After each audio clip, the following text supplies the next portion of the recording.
Om Namah Shri Yatirajaya Vivekananda Suraye Satchid Sukhaswarupaya Swamine Tapaharine.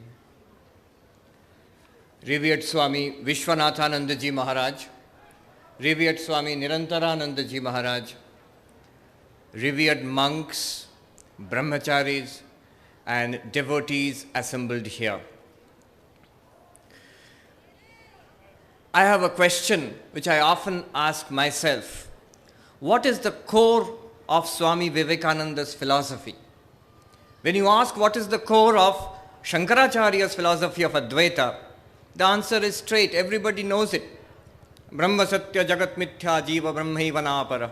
Shankaracharya says that the one alone, Brahman alone is the reality. The many which we perceive is mithya, an illusion, an appearance alone. When you ask Ramanujacharya, what is the core of his philosophy? He will say, the one is the whole, God is the whole, and we all jivas, and this jada jagat, all these are all parts of God. The many are the parts, and the one is the whole. God is Purnam, we are the Amsha. God is Amshi, we are Amshas. When you ask the great Dvaitavadi, Madhvacharya, what is his philosophy? He will say the one is also real, the many are also real, and they are different. What then is Swami Vivekananda's position?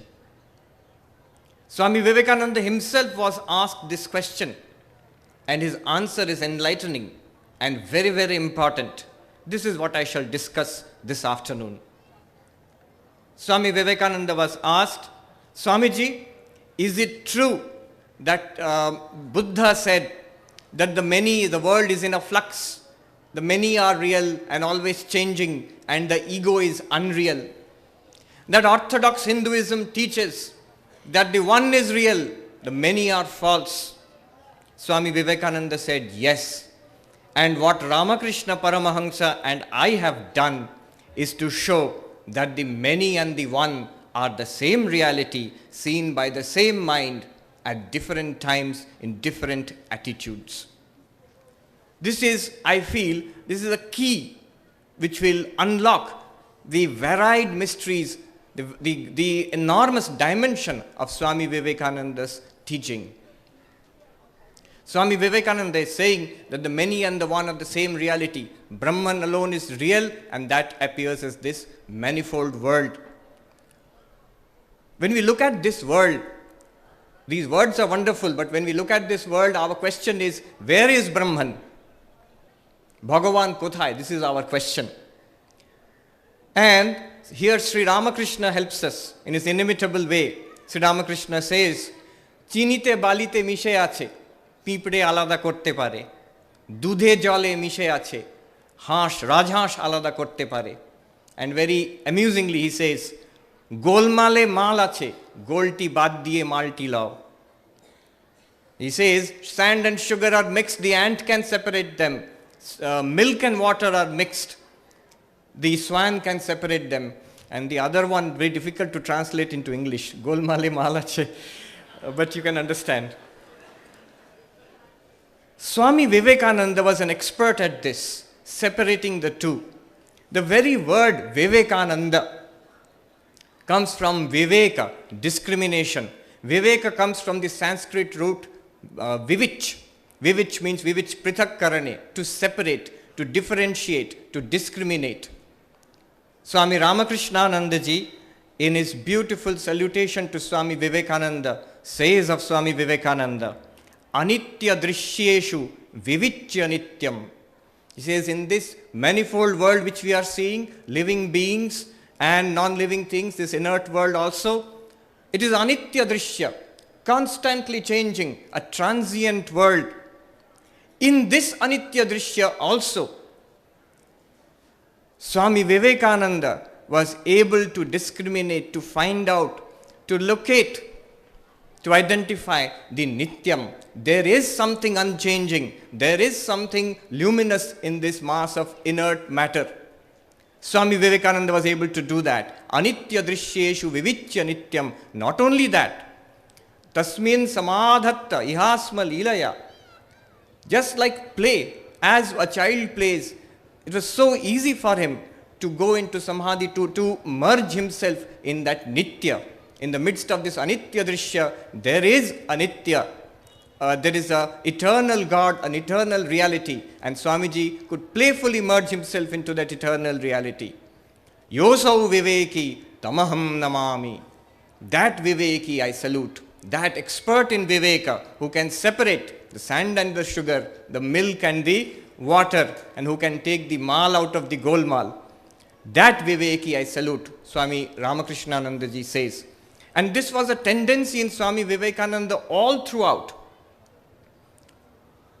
There is a letter written by Sharat Chandra to Swami Vishwananda, where he says about this tendency of Swami Vivekananda to go straight to the reality. Sharat Chandra says, one day he told me something which I have not published in the conversations between the disciple Swami Shishya Shambad. He did not publish it, but he wrote it in a letter to Vishwanandaji. He said, Swami Vivekananda once told me, on the banks of Lake Michigan, one evening his mind was about to merge in Brahman, a kind of final samadhi, and Sri Ramakrishna appeared before him. And again he was reminded of the mission which Sri Ramakrishna had bestowed upon him. And again he came back to this relative plane. And Sharat Chandra writes, I have not told this to anybody. I had recorded it in my diary. I am just writing it to you. Sister Nivedita writes, Swami Vivekananda, apparently we did not see any specific tapasya, but his whole life was of such intense concentration that for anyone else it would have been the most terrible tapasya. A tremendous concentration throughout his life. She says that there was time when he would sit for meditation in India, in fact, and his whole body would become covered with mosquitoes, black with mosquitoes, and so immersed he was in the reality within, he would not feel it. In America, it often happened, Sister Nivedita records, that he would go for lectures in the tram, and once he would sit in the tram, and the tram would take him to the venue for the lectures. When he sat there in the tram, he would go into meditation and samadhi, and the tram would go round the whole circuit. He would forget to get down at his venue, and the tram would finish the whole circuit of the city and come back, not once, several times. And Sister Nivedita records that Swamiji was ashamed of this, and he tried hard to control this tendency to merge into the infinite within. What did he discover in this diving deep into the one reality amidst the changing many? What did he discover?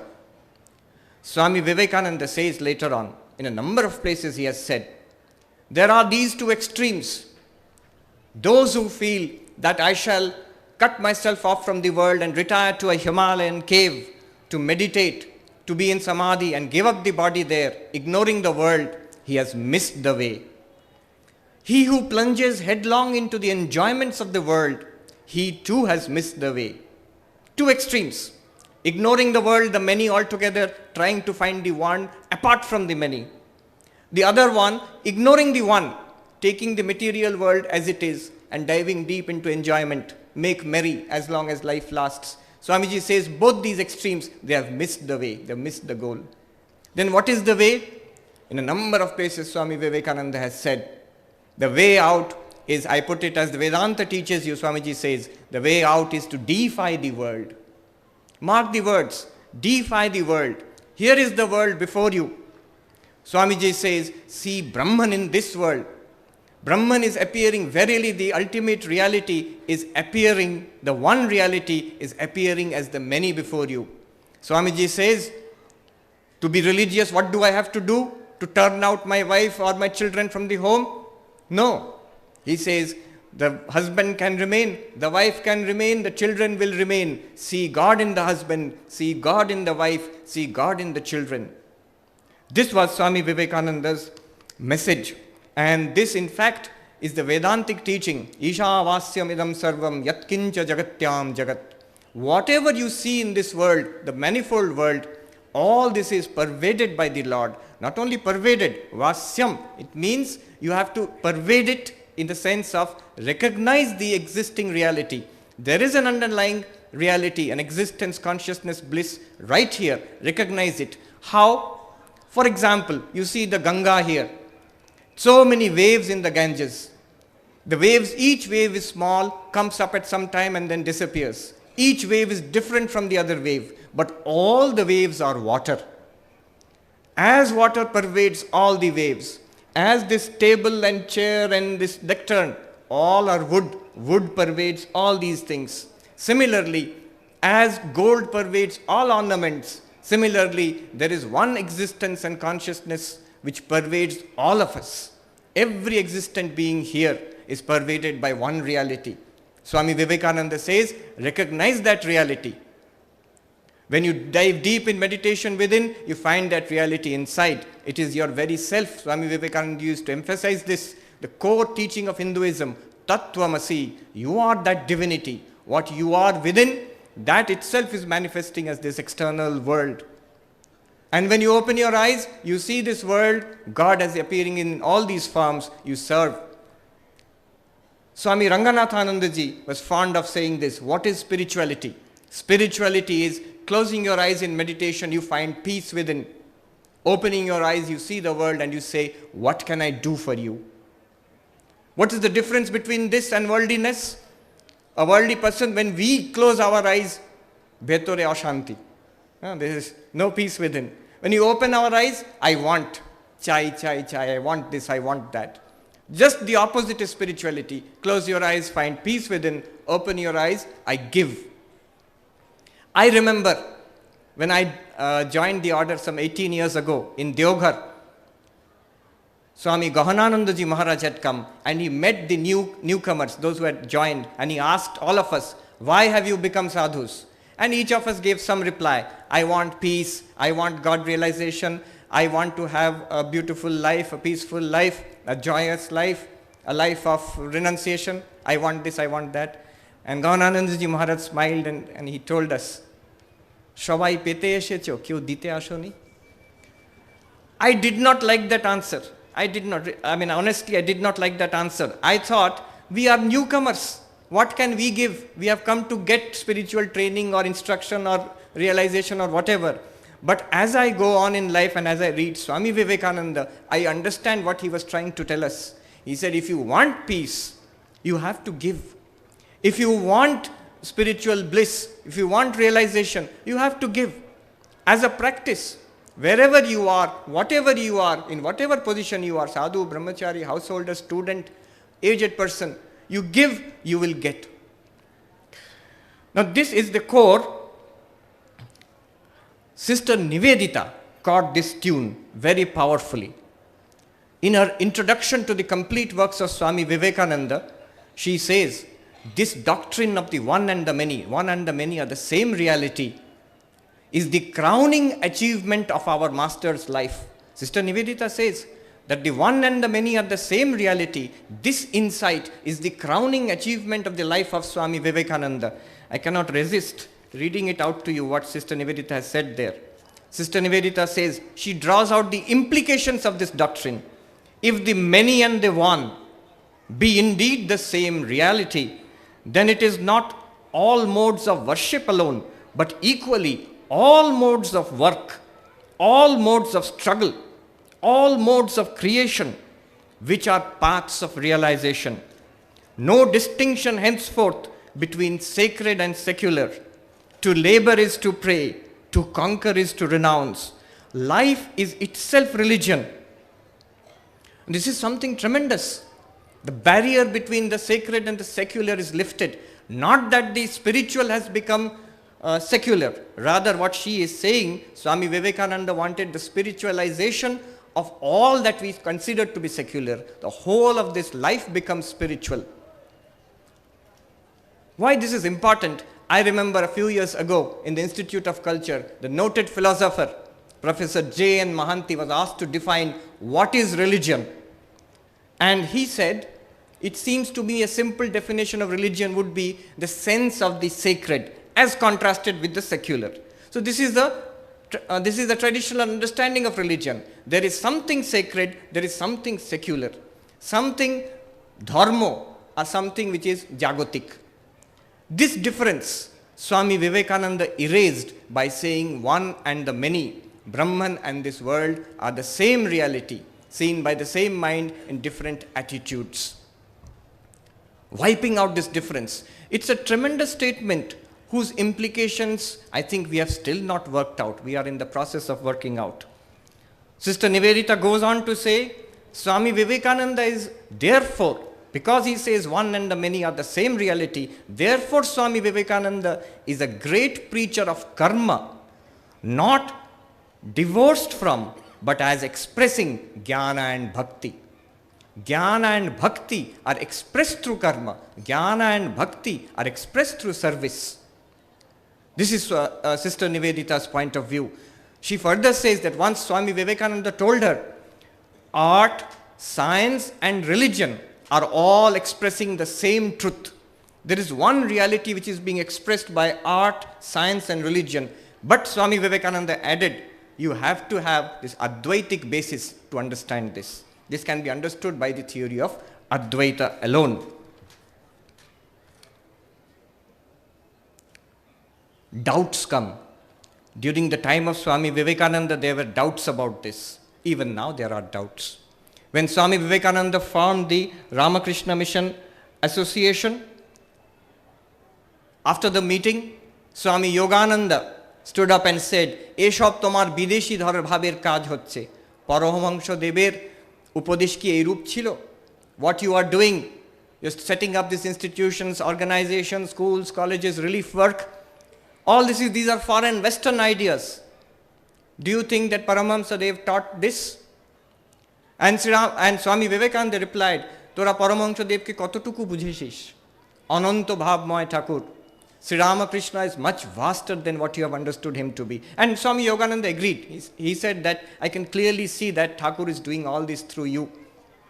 Master Mahashaya, he had long-standing doubts about what Swami Vivekananda was doing. Once he asked Swami Vivekananda, "Eshab tomar je paropokar, jibe dayar je karma tumi arambho korecho, shab mayar moddhe, eshab to maya. অদ্বৈত মত কি এই নয় যে সাধন ভজন করে মায়ার পারে যাওয়া? তাহলে লোককে এইসব উপদেশ দিয়ে মায়ায় জড়ানো কেন?" This was his question. All these works you are doing, these are in Maya. Isn't it the aim of Advaita to go beyond this Maya through practice of renunciation and a lot of other spiritual practices? Swami Vivekananda with a smile replied, আপনার এই মুক্তি এটাও তো মায়ার মধ্যে.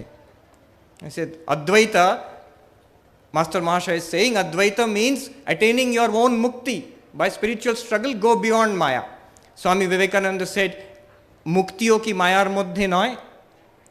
নিত্য মুক্ত আত্মার মুক্তির চেষ্টা কেন? Why do you want to struggle for liberation of Atman which you yourself admit to be Nitya Mukta? He is only echoing here the verse of Gaudapada in Mandukya Karika, that Paramarthata, there is no bound person, no liberated person also. Of course, Master Mahashaya kept quiet at that moment, but he was not fully convinced until much later. In Kashi Shevashram, when Holy Mother, Ma Sharoda, was going around in the hospital and seeing the monks working there, serving the poor, the patients, and she said immediately, joyfully, ঠাকুর বিচরণ করছেন, আমি দেখছি এসব তাঁর কাজ. Sri Ramakrishna, I feel his presence here. All these works which the monks are doing are his work. Swami Brahmananda immediately, intelligently, he told a brahmachari, go and tell Master Mahashaya. Master Mahashaya was there. The brahmachari went and told. Master Mahashaya also understood, and he laughed and he said, namanbar to arjo nahi. There is no other way of staying without recognizing this truth, that what Swami Vivekananda has started is Sri Ramakrishna's own work. But I think one should go a little deeper. These are doubts at that time. Even now, there are scholars who say that there is a discontinuity between what we find the teachings of Sri Ramakrishna and the work started by Swami Vivekananda. And they are not to be blamed for this. It is not easy to catch. However, there is a way of catching the continuity. I feel the way is this. If we look at Sri Ramakrishna's teachings, there are a number of things which Sri Ramakrishna insisted on repeating in different occasions. When he would go to Vaishnavas, he would give Vaishnava teachings, no doubt. When he would with Brahmo Samaj people, he would talk about the Nirakara, no doubt. And he would talk about Divine Mother at all times, no doubt. But certain things Sri Ramakrishna insisted on repeating again and again. For example, Jari Nitto Tari Lila. He repeated this. He insisted. Shagun Nirgun Ek. Jai Shagun Tini Nirgun. He used to repeat it, push it through. Then he would talk about the Vijnani. Neti Neti Kore, Opare Ute, a person climbs a house. He goes through the stairs and goes to the roof. When he goes to the roof, he finds that whatever material the roofs are made of, cement and bricks and all, the same thing, the stairs and the rest of the house is also made up of that. And Sri Ramakrishna used to say, Vijnani. He sees that everything is God. Sri Ramakrishna would repeat, Chok banda korle tini achen, chok khulle tini nahi. He would make it a point to repeat these things. And the importance of Bhava Mukha in the life of Sri Ramakrishna is very profound. What its implications are, it is not very easy to understand, but it is all connected. Now what I am saying is, look at Bhava Mukha stage, look at the Vijnani concept, look at the Nitto or Jari Nitto Tari Lila, look at this Chok Bando Korle Tini Achen, Chok Khulle Tini Nahi. All of this you look, and there is a continuity running through all of this. And then we understand when Swami Vivekananda says that the one and the many are the same reality, and Sri Ramakrishna Paramahansa and I, we have done this. He claims that this is also the philosophy of Sri Ramakrishna. Once this is established, now look at Swami Vivekananda's teachings. The wide, the huge spectrum of his teachings. There is no aspect of life which he has not touched. And you relate it to the one and the many are the same reality. If one Brahman alone is manifesting as this universe, as all jivas, then what will be the correlate of the identity of one Brahman in this manifold world? It can only be harmony. In this world we see difference. We are different. Each of us appear to be different from each other. Our tastes are different. Our natures are different. Then the way to understand the oneness within each of us, to manifest that oneness, would be harmony. And Sri Ramakrishna says, Je samannoy koreche shei lok. Sri Ramakrishna stressed harmony tremendously. Swami Vivekananda taught this harmony. He taught the harmony of religions. I will not dilate upon that. That's a very big issue and definitely most relevant today in the 21st century. The harmony of religions. Not only that all religions are true, not only that all religions lead to the same goal, but there is a harmony, an economy of religions. In the economy of God, there are each religion occupies a certain position, plays a definite role. The harmony of yogas, Gyan Yoga, Raj Yoga, Bhakti Yoga and Karma Yoga. Swami Vivekananda clearly says each of these is a way to God, no doubt. And this is something recognized by all the Shastras. All our Sanatana Dharma Shastras for thousands of years have given variety of paths to God realization. I often say Hinduism is a full spectrum religion. Here you have the most grossest of idol worship to the most abstract, almost an atheistic kind of bhava. All of this is there. But Swami Vivekananda says, it is true that they are all paths, individually paths to God realization, but he insists on an harmony of them. He says, if one wants to follow Sri Ramakrishna truly, one must have a harmony of the yogas in his life. Nale Ramakrishna Moshai Druto Hainishe. Harmony of science and religion. As I said earlier, Swami Vivekananda said, science, art and religion are expressing the same truth if you understand it through Advaita. I was speaking recently with a young monk who is a mathematician in our Vivekananda University, and I was telling him that Advaita Vedanta, traditional Advaita Vedanta would look at, in askance, would look skeptically at the attempt of science to reach reality. And he said something very interesting. He said, from the world of this manifold world, you are trying to realize Brahman through Advaita Vedanta, is it not? I said, yes.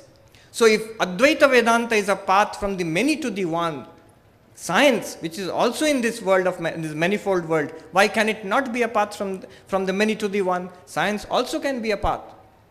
Swami Vivekananda wanted this harmony of science and religion. He wanted the harmony of the East and the West. This is a strong point. He made this point again and again. The culture of the West, he said, that does express one aspect of the reality, and our culture in India expresses another aspect of reality, and it will be useful, it will be beneficial to combine them, to harmonize them. Advaita, Dvaita, Vishishtadvaita, with which I started, the philosophy of Shankaracharya, the philosophy of Ramanujacharya, the philosophy of Madhvacharya. Swami Vivekananda's doctrine of one and the many. This is a matrix in which you can harmonize all of these. Sri Ramakrishna also used to say this. Sometimes he would speak from the Dvaita point of view, sometimes from the Vishishtadvaita point of view, sometimes from the Advaita point of view. And so would Swami Vivekananda. And he would say these are all true. God is different from the Jiva from one point of view. You are part of God from another point of view. And you are absolutely one with God. Swami Vivekananda would say in the Advaita point of view, the consciousness within is not part of God. Each Jiva is the whole of the reality. Advaita point of view. One is reminded of Hanuman's answer to Ramachandra. When Ramachandra asked Hanuman, how do you see me? Hanuman replied, Deha buddhya dasoham. When I think of myself as a body, I am thy servant. Deha buddhya dasoham. Jiva buddhya twadangshaka. When I think of myself as a mind with a consciousness, antakarana with consciousness, Jiva, I am part of you, of Ramachandra, who is Narayana himself. And Atma buddhya tvamevaham. As my Atman, as the reality within, you and I are the same. Itime nishchitamati. So Hanuman, most wise, he said, from the point of view of body, Dvaitavada. From the point of view of the Jiva, Vishishtadvaitavada. But from Shuddha Atma, it is Advaita. Swami Vivekananda agrees with this. And the one and the many, this doctrine, in fact, gives a philosophical basis for generating these different approaches to the Vedantic truth. Dvaita, Vishishtadvaita, Advaita, and other Vedantic doctrines also. Practical Vedanta. Very important doctrine of Swami Vivekananda. This has been discussed again and again. How Vedanta can be practical, whether it can be practical or not. Swami Gambhiranandaji has given a beautiful analysis. He says, when a person attains Brahmajnana, becomes a Jivan Mukta, there may be three approaches to the many. He has realized the one. He knows Aham Brahmasmi. But when he sees this world again, when there is Vitthana, he sees this world again, there may be three approaches. One is, he may want to remain immersed in the one, in Brahman. When Swami Vivekananda attained Nirvikalpa Samadhi, he asked Sri Ramakrishna, I would like to remain in this state. Of course, Sri Ramakrishna scolded him. But that is one option. Gambhiranji Maharaj says, he may remain immersed in Samadhi. He may remain immersed, detached from the world completely. That is one way. He is also Jivan Mukta, definitely. There is a second way. Gambhiranji Maharaj says, he may see this world as a wonder. Anirvachaniya, remain in bliss as how God is expressing himself in this world. Anirvachaniya. There was someone like a madman in Dakshineshwar who would sometimes come out of the hut, rush out and see, wow, he would say, what a wonder this world is. How amazing God has created. So this blissful reaction, the reaction of world as Anirvachaniya expression of God.